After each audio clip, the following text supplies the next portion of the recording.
Hello everyone.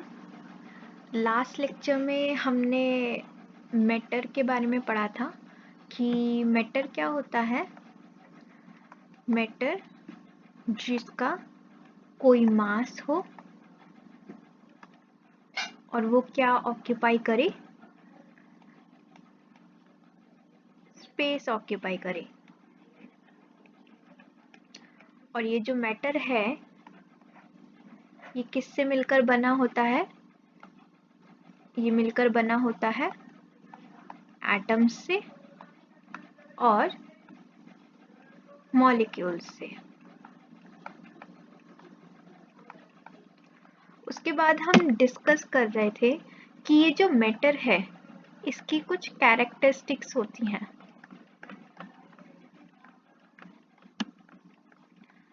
तो जो सबसे पहली कैरेक्टरिस्टिक्स हमने इस मैटर की पढ़ी थी वो क्या पढ़ी थी? वो ये पढ़ी थी कि ये जो पार्टिकल होते हैं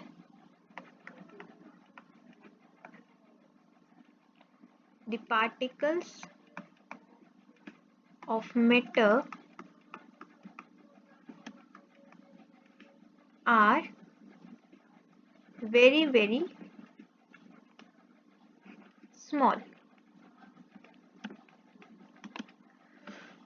तो इस फर्स्ट कैरेक्टरिस्टिक को प्रूव करने के लिए आज हम एक एक्टिविटी पढ़ेंगे जिससे ये प्रूव होगा कि जो पार्टिकल होते हैं मैटर के वो बहुत छोटे छोटे होते हैं। छोटे छोटे मीन्स इसके लिए हमने एक आइडिया भी लिया था कि एक जो सिंगल ड्रॉप होती है वाटर की वो क्या कंटेन करती है 10⁻21 पार्टिकल्स। तो इससे हमें अंदाजा हो गया था कि अच्छा मैटर के पास इतने छोटे छोटे पार्टिकल्स होते हैं, या मैटर का एक सिंगल जो ड्रॉप है वाटर का उसमें इतने सारे पार्टिकल कंटेन है। तो इसका मतलब मैटर जो है वो बहुत छोटे छोटे पार्टिकल्स को कंटेन करके रखता है अपने अंदर, या बना हुआ है छोटे छोटे पार्टिकल से। तो इसको प्रूव करने के लिए हम एक एक्टिविटी पढ़ते हैं और वो एक्टिविटी क्या है? उस एक्टिविटी में है हमने क्या लिया है। सबसे पहले हमने 2-3 क्रिस्टल्स लिए हैं पोटेशियम परमैंगनेट के।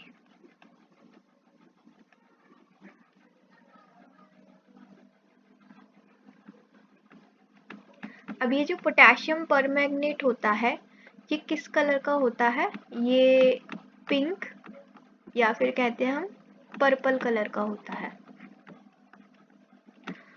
तो हमने क्या किया, ये जो 2-3 क्रिस्टल्स थे पोटेशियम परमैंगनेट के, इसको हमने डिसॉल्व किया किसमें? एक 100 ml का बीकर था हमारे पास, 100 ml वाटर था इस बीकर में। इसमें हमने जो 2-3 क्रिस्टल्स थे पोटेशियम परमैंगनेट के उसको हमने डिसॉल्व करना स्टार्ट कर दिया। अब जैसे ही हमने इन क्रिस्टल्स को पानी में डिसॉल्व करना स्टार्ट किया तो पानी का कलर जो है वो पिंक या फिर पर्पल कलर का हो गया। उसके बाद हमने नेक्स्ट स्टेप क्या किया? हमने नेक्स्ट स्टेप किया कि take out 10 ml of water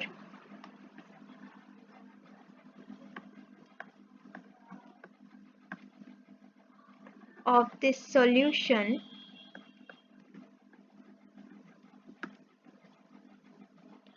and put it in another 19 ml of clean water। Next step क्या किया हमने कि एक 90 ml एक बीकर था हमारे पास, उसमें 19 ml 90 ml क्लियर वाटर था, क्लीन वाटर था। उसमें हमने क्या कर दिया, इस 10 ml सॉल्यूशन को लिया इसमें से, उसके बाद हमने ये जो 10 ml लिया था उसको इस 19 ml में मिक्स कर दिया। तो उसके बाद क्या हुआ, इस बीकर का कलर भी चेंज हो गया। थर्ड स्टेप हमने क्या किया, 5 to 8 टाइम्स इस पूरे प्रोसेस को हमने रिपीट किया एक के बाद एक करके, कि मतलब 10 ml फिर इसमें से लिया, उसको 19 ml हमारे पास क्लीन वाटर था उसमें हमने मिला दिया। तो ये सारा प्रोसेस रिपीट करने के बाद हमने क्या ऑब्जर्व किया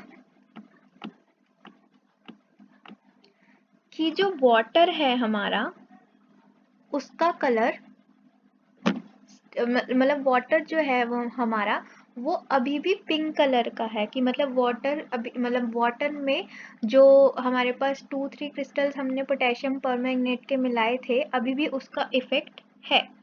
तो इससे हमने क्या कंक्लूजन निकाला,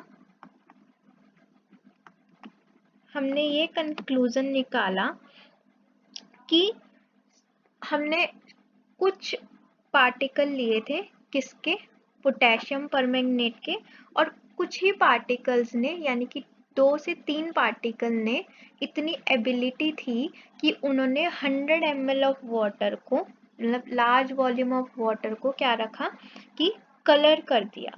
तो इसका मतलब कि एक ही क्रिस्टल जो है हमारे पास, एक दो क्रिस्टल्स जो हैं वो कितने पावरफुल हैं,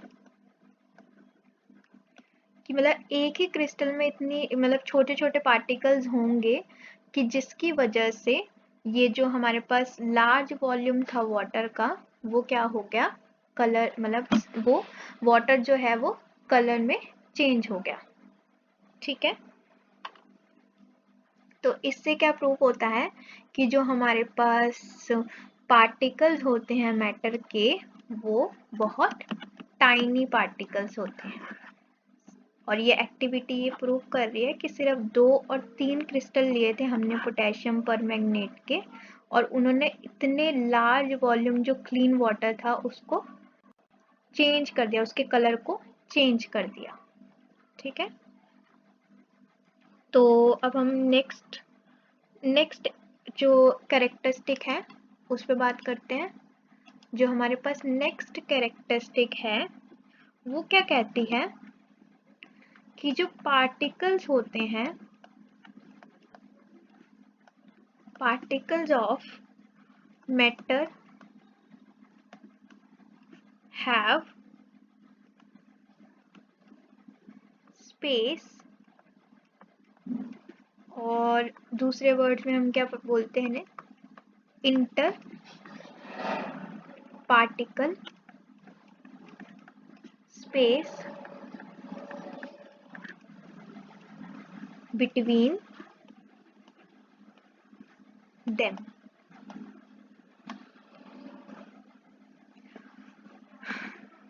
और ये जो स्पेस है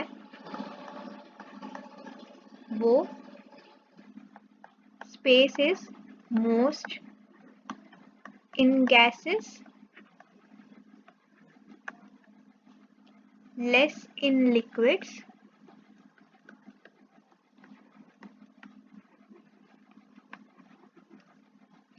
and least in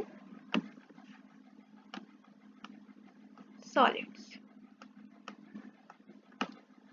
जो सेकेंड कैरेक्टरिस्टिक है वो क्या बोल रही है, वो ये बोल रही है कि जो पार्टिकल होते हैं मैटर के उनके बीच में कुछ ना कुछ स्पेस होता है। ठीक है, उनके बीच में कुछ ना कुछ स्पेस होता है, और ये जो स्पेस है वो सबसे ज्यादा किस में होता है, यानी कि अगर मैं एक विजुअल रिप्रेजेंटेशन बनाऊं इसकी, तो ये जो स्पेस है कि सपोज ये गैसेस के पार्टिकल हैं, तो गैसेस के पार्टिकल्स में यानी कि ये एक दूसरे से बहुत ज़्यादा दूर होते हैं, इनके बीच में बहुत ज़्यादा स्पेस होता है। ये किसकी बात करी हमने, गैसेस की। लिक्विड्स में ये थोड़ा कम होता है, जैसे कि ऐसे। कि थोड़ा कम कम स्पेस है लिक्विड्स के केस में। और अगर हम सॉलिड्स की बात करें तो सॉलिड्स में ये स्पेस सबसे कम होता है, इस तरीके से।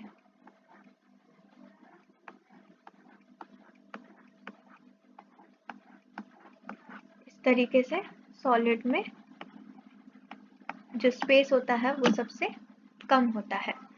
अब जैसे कि हमने फर्स्ट कैरेक्टरिस्टिक को प्रूव करने के लिए एक एक्टिविटी पढ़ी थी, वैसे ही हमें मतलब अब ये वाली कैरेक्टरिस्टिक को प्रूव करने के लिए हम एक दूसरी एक्टिविटी पढ़ेंगे, जिससे हमें प्रूफ मिलेगा कि हाँ, जो पार्टिकल्स होते हैं मैटर के, उनके बीच में वाकई में ही स्पेस होता है।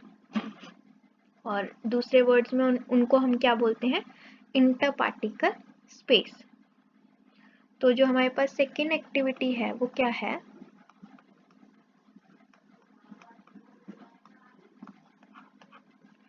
वो ये है कि हमारे पास,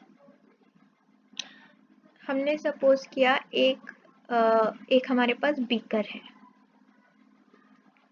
और हमने मान लिया कि इस बीकर में 100 ml वाटर है। अब हमने क्या किया, इस बीकर में मतलब इस 100 ml ऑफ वाटर में हमने सॉल्ट या फिर क्या ऐड कर दिया, शुगर को हमने ऐड कर दिया। अब ये पूरा प्रोसेस करने के बाद हमने ऑब्जर्व क्या किया? हमने ऑब्जर्व किया कि there is no change in the level of water। किनके कहने का मतलब क्या है कि सपोज हमारे पास ये बीकर था और इस बीकर में हमारे पास 100 ml वाटर था, ये वाटर था 100 ml हमारे पास, और इस बीकर में हमने सॉल्ट और शुगर को मिक्स कर दिया। तो हमने क्या करा कि मिक्स करने के बाद भी, इन सॉल्ट और शुगर को मिक्स करने के बाद भी, ये जो वाटर का लेवल था, यानी कि इनिशियली ये 100 ml वाटर था, तो जब हमने फाइनल एंड में देखा तब भी ये वाटर 100 ml ही था, इसके लेवल में कुछ भी चेंज नहीं हुआ था। तो ये किस वजह से हुआ? ये इस वजह से कि मतलब हमने तो सॉल्ट और शुगर ऐड किया है, तो ये जो लेवल है वाटर का वो चेंज क्यों नहीं हुआ? वो इसलिए नहीं हुआ कि ये जो लिक्विड है, वाटर क्या है, एक लिक्विड है, और लिक्विड के जो पार्टिकल हैं उनके बीच में इतना स्पेस है कि ये जो शुगर और सॉल्ट के पार्टिकल्स थे ये इनके बीच में फिट हो गए। तो ये जो एक्टिविटी है ये हमें प्रूव कर रही है सेकेंड कैरेक्टरिस्टिक कि जो पार्टिकल्स होते हैं मैटर के, वो उनके बीच में क्या होता है? उनके बीच में होता है इंटर पार्टिकल स्पेस।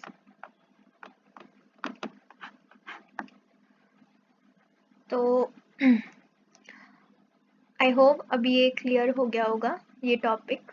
मतलब इसकी जो दो कैरेक्टरिस्टिक है, मतलब वैसे तो इसकी 4 कैरेक्टरिस्टिक हैं लेकिन अभी तक हमने 2 पढ़ी हैं, तो आई होप आपको क्लियर हो गया होगा। And thank you. और जो बाकी की 2 कैरेक्टरिस्टिक हैं वो हम नेक्स्ट लेक्चर में पढ़ेंगे। Okay, bye.